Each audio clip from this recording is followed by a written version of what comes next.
Friends, कैसे हैं आप सब लोग? कैसी मनी आपकी दिवाली? सबसे पहले मेरी तरफ से आप लोगों को दिवाली की बहुत सारी शुभकामनाएं और भाई दूज की भी मेरी तरफ से एडवांस में बहुत सारी शुभकामनाएं। So friends, welcome back to my channel Prasmit learning point. मैं हूं प्रदीपिका। आज हम परसेंटेज का लास्ट पार्ट करेंगे। पार्ट नंबर 4 में हम वो फॉर्मूलेज और क्वेश्चंस लेकर आएंगे जो हमारे पार्ट 3 तक रह गए हैं। कुछ ऐसे फॉर्मूले जिनके बेस्ड क्वेश्चंस डायरेक्ट आते हैं। फॉर एग्जांपल, आपने सुना होगा चुनाव वाले क्वेश्चंस के इतने उम्मीदवार को इतने मत मिले और उसके बाद जो मत वो कितने मतों से हार गया, या फिर जो जीता वो कितने मतों से जीता।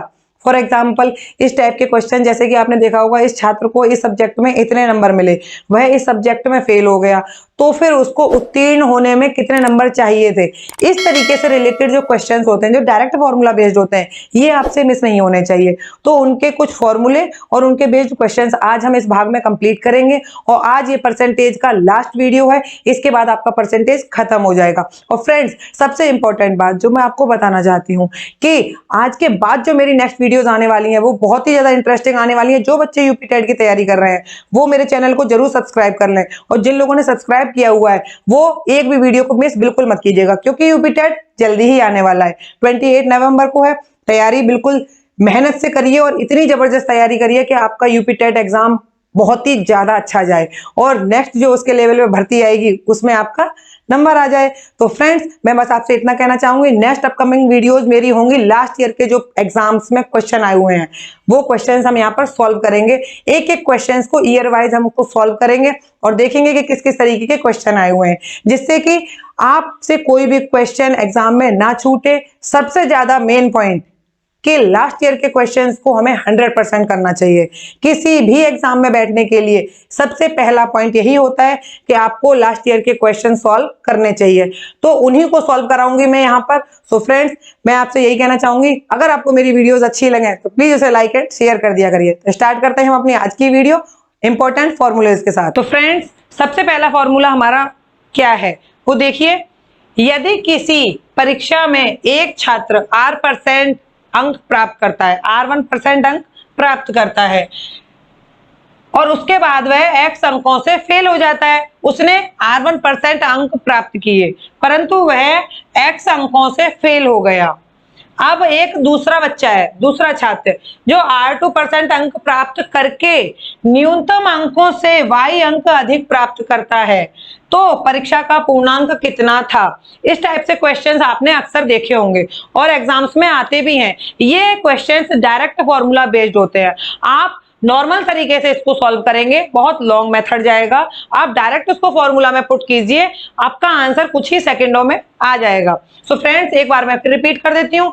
एक बच्चा है जो R1% अंक प्राप्त करता है लेकिन वह X अंकों से फेल हो जाता है। उसी जगह एक दूसरा बच्चा है जिसको R2% अंक प्राप्त होते हैं लेकिन वह Y अंक अधिक प्राप्त करता है। कितने से? जितने पास होने के लिए जरूरत है उससे भी वह Y अंक अधिक प्राप्त करता है। तो परीक्षा का पूर्णांक कितना है, यानी कि टोटल परीक्षा कितने मार्क्स की थी। इस टाइप से क्वेश्चन निकालेंगे तो हमारे सामने फॉर्मूला है परीक्षा का पूर्णांक X minus Y R2 minus R1 into 100। X minus Y को R2 माइनस R1 से डिवाइड कर देंगे और 100 से मल्टीप्लाई कर देंगे। इस फॉर्मूला को अप्लाई करके आप इससे डायरेक्ट क्वेश्चन सॉल्व कर पाएंगे। अब हम इसी फॉर्मूला के बेस्ड एक क्वेश्चन को सॉल्व करके देखते हैं कि किस तरीके का क्वेश्चन आता है और फॉर्मूला में वैल्यू पुट करके हम उसका आंसर कैसे निकालते हैं। तो देख लेते हैं क्वेश्चन। सो फ्रेंड्स, देखते हैं अपना क्वेश्चन। यदि किसी परीक्षा में मोहन, जो कि एक छात्र है, वह 20% अंक प्राप्त करके 5 अंकों से फेल हो गया। जो मोहन है उसने 20% अंक पाए और वो 5 नंबर से फेल हो गया। अब लेकिन सौरभ 30% अंक प्राप्त करके, सौरभ ने कितने अंक पाए? 30%। उसको प्राप्त करके भी वह 20 अंक अधिक प्राप्त करता है। न्यूनतम पासिंग मार्क्स जो होते हैं, जो पासिंग मार्क्स हैं उससे वह 20 अंक अधिक प्राप्त करता है। 30% उसने गेन किए लेकिन वह पास तो हुआ ही हुआ, पास होने से लेके 20 नंबर ज्यादा पाए। अब इस परीक्षा का पूर्णांक कितना था? मैं अपना क्वेश्चन अगेन रिपीट कर देती हूँ। मोहन ने कितने? 20% अंक पाए लेकिन वो पास नहीं हुआ। कितने नंबर से फेल हो गया? 5 नंबर से फेल हो गया। यानी कि 20% मार्क्स में अगर 5 नंबर प्लस कर दिए जाएं तो ये क्या बन जाएगा उसका न्यूनतम पासिंग मार्क्स।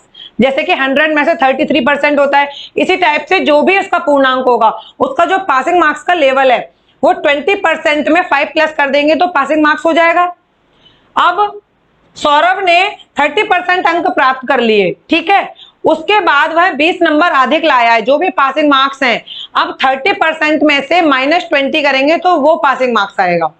ओके, और दोनों को इक्वल रख देंगे तो उससे तो क्या निकल आएगा हमारा पूर्णांक। ये तो था हमारा नॉर्मल मेथड। अब हम डायरेक्ट फॉर्मूला में वैल्यू पुट करते हैं। तो परीक्षा का पूर्णांक x minus Y, sorry friends ये जरा मिस्टेक है, यहाँ पर x प्लस वाई है फॉर्मूला में, आप करेक्ट कर लीजिए। यहाँ पर जो हमारे मार्क्स आएंगे x और y 5 और 20, जितने मार्क्स से वह फेल हुआ और दूसरा y जितने मार्क्स वह पासिंग मार्क्स से ज्यादा लाया, इन दोनों को आप जोड़ लीजिए और जो भी दोनों की परसेंटेज है, जितने से पास करके वह पास हुआ है और जितने पास करके भी वह फेल हुआ है, इनको माइनस करके आप डिवाइड कर डायरेक्ट इसमें वैल्यूज पुट करके देख लेते हैं कि आंसर हमारा कितनी जल्दी आता है। पूर्णांक ले लेते हैं कि हमारा पूर्णांक क्या आया है। तो फ्रेंड्स पूर्णांक देख लेते हैं कि कितने मार्क्स का वह पेपर था। फॉर्मूले में हमें वैल्यू पुट करनी है। x कितना दे रखा है 5, y कितना दे रखा है 20, R2 माइनस R1, R2 कितना है हमारे पास 30, R1 कितना है हमारे पास 20 इंटू 100। वैल्यूज हमने फॉर्मूले में पुट कर दी। 5 प्लस 20 25, 30 माइनस 20 अपॉन 10 इंटू 100, 0 से 0 कट गया, आंसर आ गया हमारे पास 250। ये आपका पूर्णांक है, यानी कि इतने मार्क्स का पेपर था 250 नंबर का। आप देख पा रहे हैं कुछ ही सेकंडों में डायरेक्ट वैल्यूज को पुट करके हम अपना आंसर ले आते हैं। सो फ्रेंड्स ये थी हमारी बेस्ट शॉर्ट ट्रिक इस टाइप से क्वेश्चन को सॉल्व करने के लिए। आप एक बार इसका स्क्रीनशॉट ले सकते हैं। इसके बाद मैं आपसे बस इतना ही कहना चाहूंगी, ये शॉर्ट ट्रिक्स मैं आपको इसीलिए बता रही हूँ, क्वेश्चंस को सॉल्व तो हम कर लेते हैं, लेकिन अगर कुछ शॉर्ट ट्रिक्स हमारे पास होती हैं तो वो हमारा टाइम सेव करता है। हम कम समय में क्वेश्चंस को सॉल्व कर पाते हैं और कंपटीशन में अपना लेवल अप कर देते हैं। सो फ्रेंड्स अब देखते हैं अपनी हम नेक्स्ट ट्रिक। सो फ्रेंड्स देखते हैं अपना नेक्स्ट फॉर्मूला, ये शॉर्ट ट्रिक किस टाइप के क्वेश्चंस के लिए होती है। तो देखिए, यदि किसी व्यक्ति के द्वारा आय का R1% एक मद पर तथा शेष का R2% दूसरे मद पर व्यय करें तथा उसके पास X रुपए शेष बचे, तब व्यक्ति की आय कितनी होगी। इस टाइप से क्वेश्चन, मैं क्वेश्चन को अगेन रिपीट कर देती हूं। एक कोई व्यक्ति है, उसकी कुछ सैलरी मिलती होगी, तो वो जो उसकी आय है वो अपना आय का R1%, एक मद का मतलब है किसी एक जगह पे खर्च करता है। फॉर एग्जांपल मान लीजिए R1% वह अपने घर के खर्चे पर खर्च करता है, उसको अपने R1%, अपनी आय का R1% भाग उसको अपने घर के खर्चे के लिए देना होता है, ठीक है। अगेन R2%, अब जो शेष बचा, जो उसकी आय थी उसमें से R1% का तो वो घर का सामान ले आता है, अब जो बचा हुआ है उसका R2%, जो बच गया है उसका R2%, आय का नहीं, जो बचा हुआ है इसको माइनस करेंगे, पूरी आय में से R1% को माइनस करेंगे तो जो रह गया है उसका R2%, मान लीजिए कि वह अपने बच्चों की स्कूल की फीस में देता है। R2% उसने फिक्स कर रखा है कि बच्चों की स्कूल की फीस में उसे खर्च करना है, ठीक है।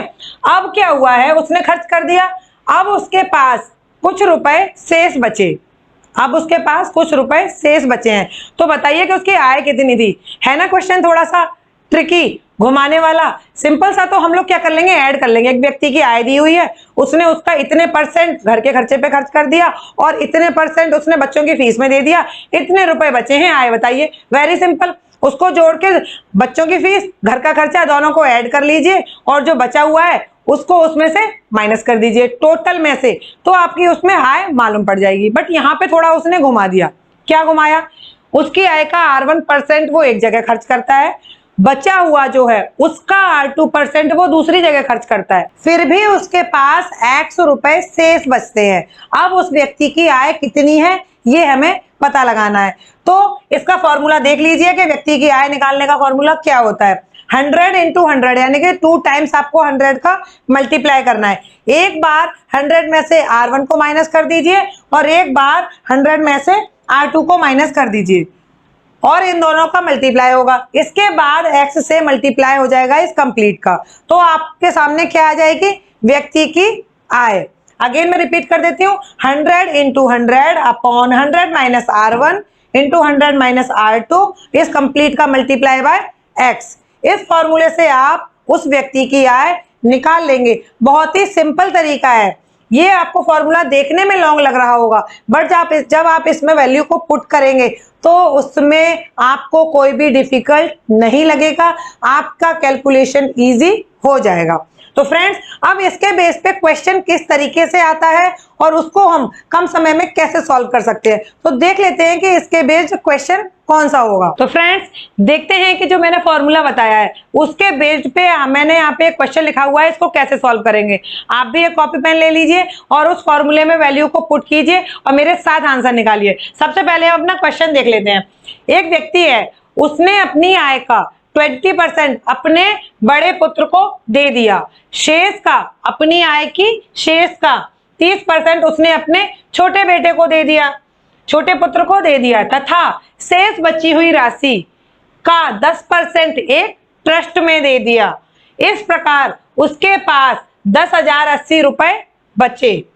तब व्यक्ति की आय कितनी थी? आप ये सोच रहे होंगे, मैम आपने तो इसमें 2 ही चीजों के बारे में बताया था, अब ये तीसरा उसने ट्रस्ट को भी दे दिया, अब इसमें क्या करेंगे? तो बिल्कुल भी घबराने की बात नहीं है। हम यहाँ पे फॉर्मूला लिखेंगे, उसके बाद उसकी वैल्यू को पुट करेंगे। बस आप ध्यान से देखते जाइए। मैंने आपको फॉर्मूला क्या बताया था कि व्यक्ति की आय, व्यक्ति की आय, क्योंकि वहां पर 2 बार, एक बार उसने अपनी राशि का एक मद पर खर्च किया और बची हुई का R2% दूसरे मद पर खर्च किया। इसके बाद उसके पास कुछ रुपए शेष बचे थे। ये था हमारा फॉर्मूला। तो उसके लिए हमने क्या वैल्यू पुट की थी? 100 इंटू 100। 2 बार 100 का मल्टीप्लाई किया था, क्योंकि उसमें R1 और R2 2 बार वो खर्च कर रहा था। एक बार R1% और शेष बची हुई राशि का R2%। उसके बाद उसने कुछ खर्च नहीं किया ना, रुपए बच गए, तो 2 बार खर्च किए R1 और R2, तो 2 बार 100 आया था। और इसके नीचे क्या था? एक बार आप 100 में से R1 को माइनस करेंगे, एक बार आप 100 में से R2 को माइनस करेंगे। यही तो था। अब इस क्वेश्चन में क्या है, अगर यहाँ पर इसकी बात नहीं होती ट्रस्ट वाले की, तो आपके सामने केवल 2 ही वैल्यू थी। 20% उसने एक बार खर्च किया, शेष बचे हुए का 30% उसने दूसरी बार खर्च किया। अब इसमें उसने उसके भी बचे हुए का 10% एक ट्रस्ट को दे दिया, तीसरा पार्ट भी आ गया है। तो कुछ नहीं करना है, एक बार और आ गया है तो हम एक बार और 100 का मल्टीप्लाई कर देंगे और इसी फॉर्मूले में एक बार 100 माइनस R3 भी कर देंगे इंटू x। ये तो बन गया हमारा फॉर्मूला। अब मैं आपको एक वो तरीका बता रही हूं कि ऐसा फॉर्मूला आपको बनाना कैसे है। अगर उसने अपनी आय का 1% भाग किसी जगह पर खर्च किया है और उसके बाद उसके पास कुछ रुपए शेष बचे, तो आप इस पार्ट को भूल जाइए। आप उसने सिर्फ इतना ही खर्च किया है, 100 अपॉन 100 माइनस R1, और जो भाग उसका शेष बचा हुआ है उसके मल्टीप्लाई में x कर देंगे। ठीक है, जो मैंने फॉर्मूला बताया उसने अपनी आय का 2 जगह खर्च किया, तो 2 बार 100 कर देंगे और 100 माइनस R1 100 माइनस R2। अगर वो अपनी आय का शेष भागों को 3 बार खर्च कर रहा है, एक बार कोई खर्च कर दिया, फिर शेष बची हुई आय का दूसरी जगह खर्च कर दिया, फिर शेष बची हुई का तीसरी जगह खर्च कर दिया, तो हमने 3 बार इसको लिख लिया। 3 बार 100 का मल्टीप्लाई कर दिया, 100 minus R1 100 minus R2 and 100 minus R3, और जो भाग बचा हुआ होता है उसे हमेशा हम मल्टीप्लाई में रखते हैं। ओके, अब इस फॉर्मूले में हम डायरेक्ट वैल्यूज को पुट करके और उसका आंसर निकालते हैं। तो फ्रेंड्स, क्या है हमारी वैल्यूज देख लीजिए, 100 into 100 into 100, 100 into 100 into 100, 100 minus R1, पहला हमारा क्या है 20%, 100 में से 20% गया तो 20 वैल्यू रखेंगे, वैल्यू आई 80, मल्टीप्लाई 100 में से 30 को माइनस करेंगे तो कितना आएगा 70, 100 में से 10 को माइनस करेंगे तो वैल्यू कितनी आएगी 90 मल्टीप्लाई में 10 0 8 0, ये उसकी जो शेष बची हुई है ये है। अब आप इसको काट दीजिए, 0 0 0 0 0 और 1 0, ये कट गया आपका। ठीक है, अब आप डायरेक्ट इन वैल्यूज को इससे कट करके आंसर ला सकते हैं। एक बार हम 9 से काट के देख लेते हैं। 9 9 2 18, ठीक है, 9 आपका कट चुका है। अब आप इसको 7 से काट दीजिए, तो ये 1 टाइम जाएगा और 6 बार जाएगा 16। अगली बार 8 से काट दीजिए, 2 टाइम्स चला गया। 2 0 2 0 यानी कि 100 इंटू 100 इंटू 2 आपका आंसर आ चुका है। इसमें आप 4 0 लगा दीजिए, यानी कि उस व्यक्ति की आय कितनी है? 20,000 रुपए। इस तरीके से उस व्यक्ति की आय आ जाएगी और आप व्यक्ति की आय आप कुछ ही समय में डायरेक्ट फॉर्मूले में वैल्यू रख के आप उसका आंसर निकाल पाएंगे। और देखिए कितना लंबा क्वेश्चन था, बट फॉर्मूले में हमने वैल्यू पुट कर दी तो कितने शॉर्ट तरीके से आंसर हमें मिल गया। 20,000 उसकी आय थी, उसको वो इन तरीकों से खर्च करता था। तो फ्रेंड्स, अब हम देखते हैं अपना थर्ड फॉर्मूला, जिसके बेस पर क्वेश्चन कैसे आते हैं। तो फ्रेंड्स, देखते हैं हम अपना फॉर्मूला नंबर थर्ड, इसमें किस टाइप से क्वेश्चंस आते हैं और क्या फॉर्मूला रख के हम उसकी वैल्यूज को निकाल सकते हैं। यहाँ पर देखिए, यदि किसी वस्तु के मूल्य में, कोई एक वस्तु है, उसके मूल्य में R% की कमी या वृद्धि हो गई। अगर मान लीजिए सरकार ने उसके मूल्य में R% की वृद्धि कर दी या कमी कर दी, तो एक व्यक्ति को इतने रुपए में, X रुपए में 1 किलोग्राम वस्तु, 1 किलोग्राम मीन्स यहाँ पर कोई एक डिजिट होगी, यानी कि 2 kilo 3 kilo 4 kilo, it means कुछ भी। X रुपए में 1 किलोग्राम वस्तु अधिक या कम मिलती है, तब उस वस्तु का वास्तविक मूल्य क्या होगा? तो उसके लिए फॉर्मूला है R इंटू एक्स अपॉन में 100 plus minus R multiply by A। प्रति किलोग्राम उसका वैल्यू आएगी, जो भी उसका वास्तविक मूल्य होगा वो प्रति किलोग्राम में आएगा। Formula R into x upon 100 plus minus R into A। ये देखिए कुछ कुछ फॉर्मूला हमारा उससे मैच कर रहा है पुराने वाले से। देख लीजिए, R upon 100 plus minus R करते थे हम, माइनस करते थे, यहाँ पर प्लस माइनस है। प्लस माइनस का मीन्स है अगर वैल्यू में वृद्धि होगी तो हम प्लस लगाएंगे, वैल्यू में कमी होगी तो हम माइनस लगाएंगे।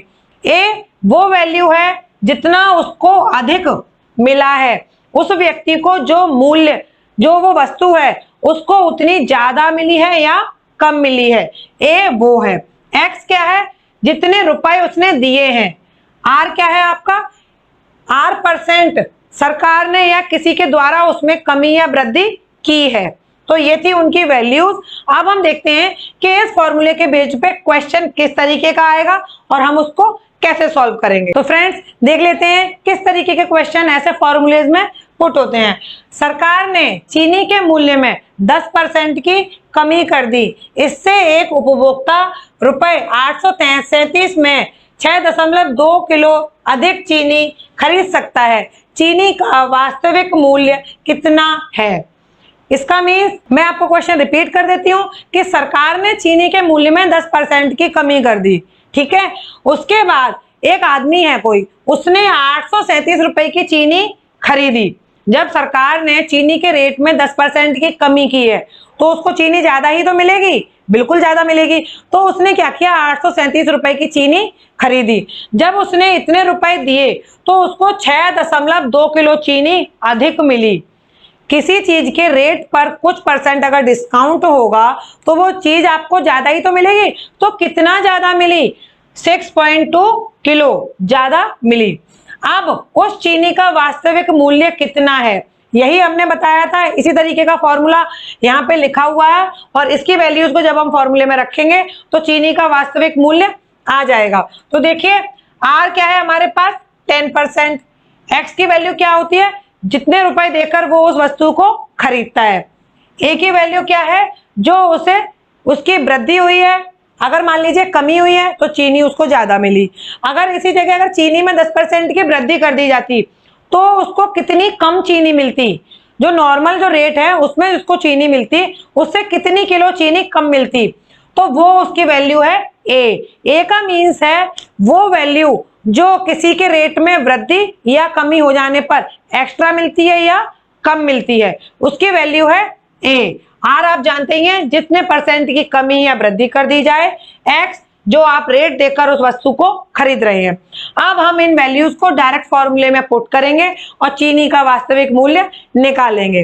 तो फ्रेंड्स देखिए क्या है हमारे पास इसकी वैल्यू रखने के लिए, आर कितना दिया है हमें 10 इंटू एक्स क्या दे रखा है हमें 837।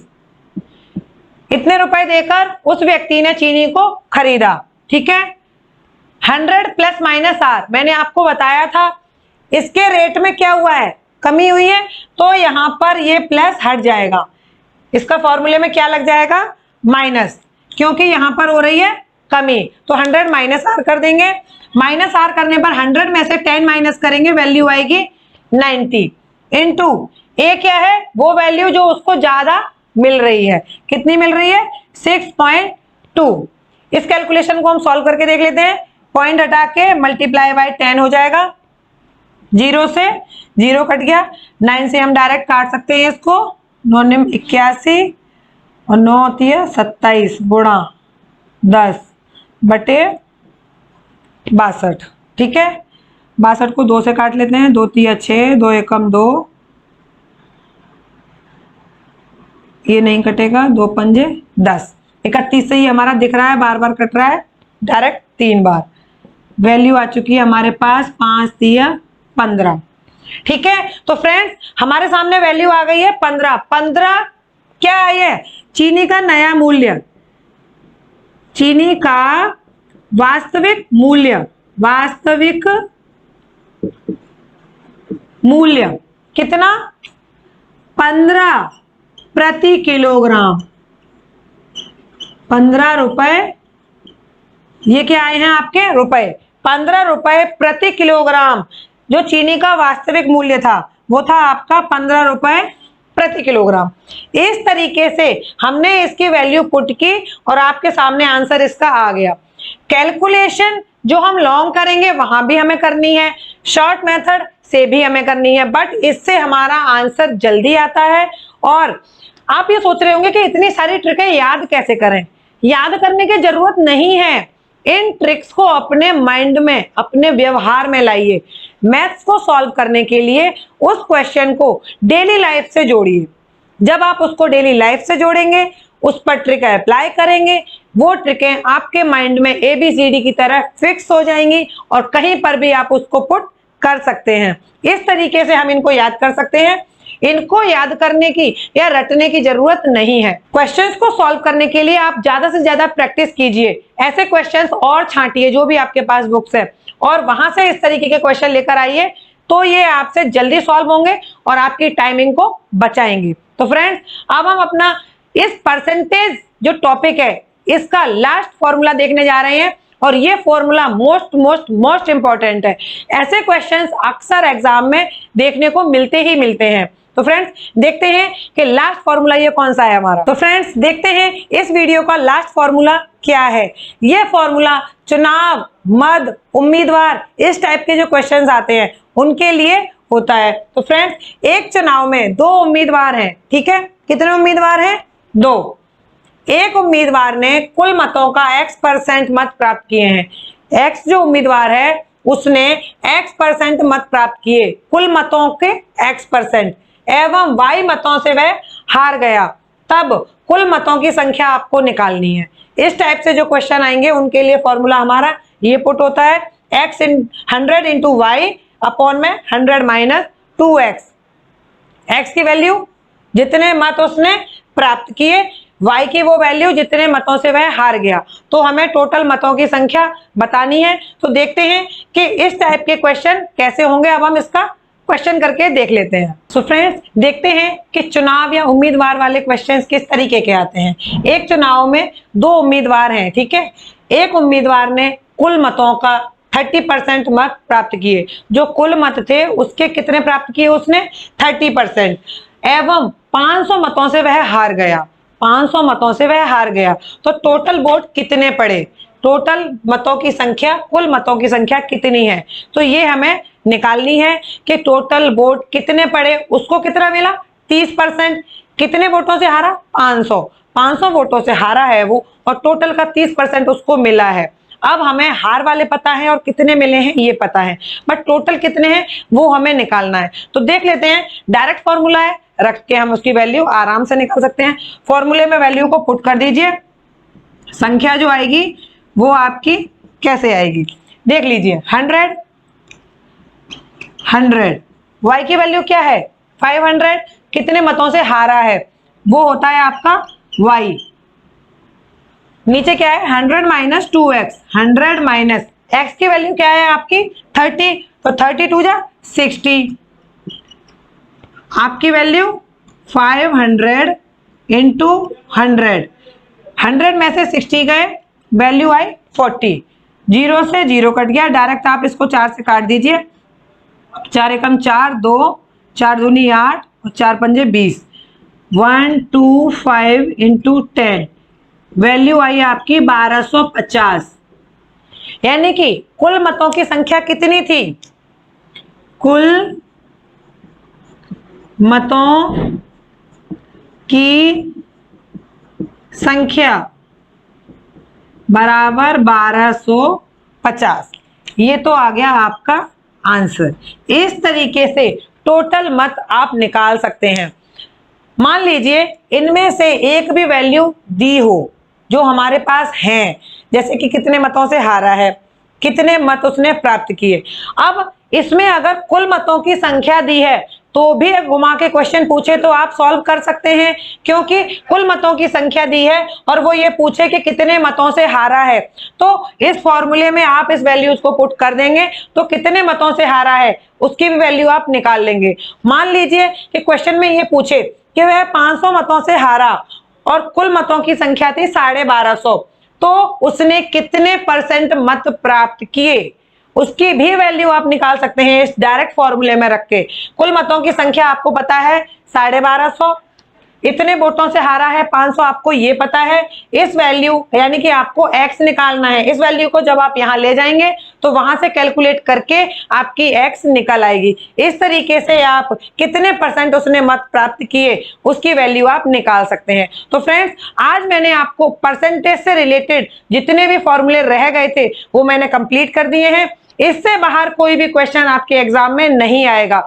4 वीडियोस बन चुकी हैं परसेंटेज से रिलेटेड। अगर आपसे एक भी वीडियो मिस हुई है तो प्लीज डिस्क्रिप्शन बॉक्स के लिंक में जाइए, वहां से आप प्रीवियस वीडियोस को देखिए, तभी आपको परसेंटेज का पूरा टॉपिक समझ में आएगा और इससे रिलेटेड कोई भी क्वेश्चन आपसे नहीं छूटेगा, इस बात की गारंटी लेती हूँ। तो फ्रेंड्स, मेहनत करते रहिए और अपने एग्जाम की तैयारी मन लगाकर करते रहिए। यूपी टेट नजदीक आने वाला है, सीटेट को अभी थोड़ा सा टाइम है, वो दिसंबर या जनवरी में आएगा। तो अभी जो मेन टारगेट है आपका वो है यूपी टेट। मन लगा के तैयारी करिए और अपनी उस लाइन में जगह आगे जाकर बनाइए, क्योंकि कुछ डिफरेंट करेंगे, कुछ नया करेंगे तभी तो आगे जाएंगे, वरना लाइन तो बहुत लंबी लगी हुई है, उस लाइन में सब एक के पीछे एक खड़े हुए हैं, बट आपका नंबर आगे कैसे आएगा, तभी आएगा जब आप कुछ नया करेंगे। सो फ्रेंड्स, अगर आपको मेरी वीडियोस अच्छी लगती हो तो प्लीज लाइक एंड शेयर किया कीजिए और कमेंट बॉक्स में कुछ ना कुछ कमेंट कर दिया करिए कि क्या आपको वीडियो कैसी लगी। अगर आपने अब तक मेरा चैनल सब्सक्राइब नहीं किया है तो प्लीज उसे सब्सक्राइब कर लीजिए, ऑल बेल आइकन के बटन को प्रेस कर दीजिए, जिससे कि नोटिफिकेशन आप तक आते रहें और आप वीडियोस देखते रहें। सो फ्रेंड्स, लास्ट में मैं आपसे बस इतना ही कहना चाहूंगी, मेहनत करते रहिए, कामयाबी आपको जरूर मिलेगी। Thank you.